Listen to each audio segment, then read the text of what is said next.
자, 다음 항목은 이제 내가 가장 잘하는 일과 가장 좋아하는 일이 각각 뭔지를 구체적인 경험을 통해서 작성을 해라. 자, 이런 항목인데요. 자, 이 항목은요, 두 가지 물어봤으니까 두 가지겠죠. 두 가지 의도를 갖고 있는데, 이거 어떤 의도냐면, 능력과 역량을 작성을 하라는 그런 의미입니다. 자, 그러면 능력과 역량. 능력은 뭐고 역량은 뭐예요? 이거 애매하죠, 그죠? 쉽게 얘기하면, 능력은요, 여러분들이 가지고 있는, 그러니까 어떤 그 자격이라든지 지식에 해당되는 부분이고요.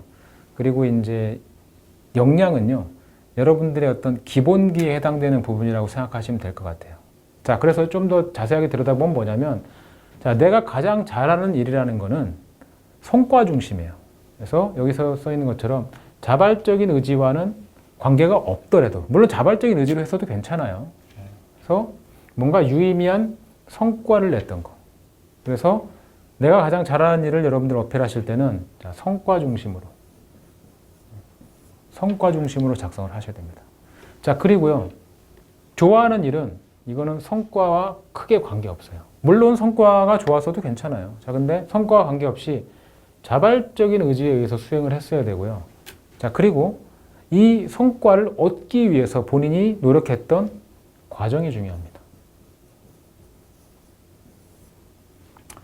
그래서 능력에 대한 부분과 역량에 대한 부분, 이 두 가지를 어필을 하는데요. 능력에 대한 부분 어필하실 때는 성과 중심으로 작성을 하십시오. 자, 그리고요. 역량에 대한 부분 어필하실 때는요. 과정 중심으로 어필을 하십시오.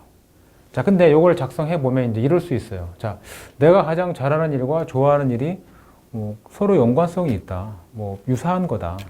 라고 하면 그렇게 연결해서 작성하셔도 괜찮아요. 자, 근데 일부러 하지는 말라는 거죠. 일부러 이게 뭔가 나는 내가 잘하는 일과 좋아하는 일이 뭐 우리 그런 말 쓰잖아. 뭐 덕업일치 뭐 그래가지고 내가 잘하는 일과 내가 뭐 관심을 갖고 있는 것들이 나는 완전히 일치한다. 자, 이걸 반드시 보여줄 필요는 없어. 실제로 그렇다라고 하면 내 성과를 냈던 것과 그리고 내가 어떤 그 성과를 내기 위해서 중간에 어떤 역할과 행위를 했던 것들이 굉장히 구체적이고 그리고 난이도가 높은 그런 일들을 했다.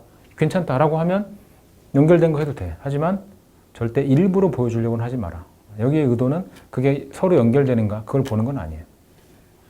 자, 그리고 여기서 이제 그 능력이나 역량을 선택해서 이제 어필을 하실 건데요. 그때 지원 직무에서 요구되는 부분들을 좀 고려를 하셔서 작성하시면 더 좋습니다.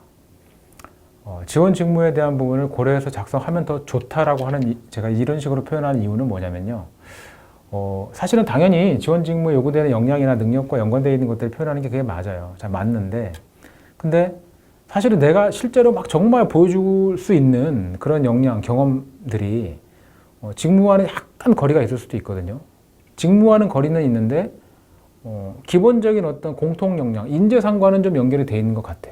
자, 근데 내가 볼 때는 직무 쪽에 더 좀 더 피팅되어 있는 내용들을 써야 더 좋을 것 같은데 뭐 그런 얘기 많이 들었는데 자, 그래서 굳이 더 좋은 경험이 있는데 이거를 버리고 직무와 관련된 경험을 쓰려고 이 공통 역량에서 보여줄 수 있는 더 큰 경험보다 더 작은 경험을 쓴다라고 하면 이제 그런 건 하지 말라는 거죠.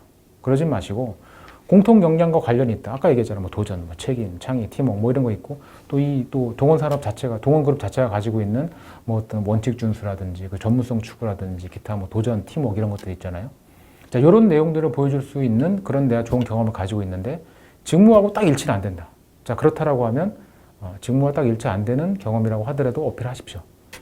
중요한 건 뭐다?